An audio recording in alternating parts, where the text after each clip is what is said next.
Okay, I've taken a little baking soda, a scrubber for the dishes, and toothpaste. Okay, I've even had a little salt. You may not want salt. Anyways, in order to polish and get this looking as good as it does right now, I'm gonna try some WD-40 and let it soak. So stay tuned for part 2 and we'll see how this comes out. This is an antique toilet.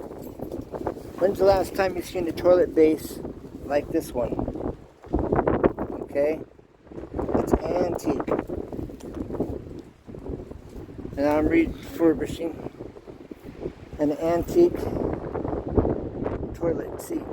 Alright, I'm Ken. This is Home Improvement Tips, aka Easy 2 Tips and Tricks. Thanks for watching, and stay tuned for part 2 of restoring a toilet and toilet seat.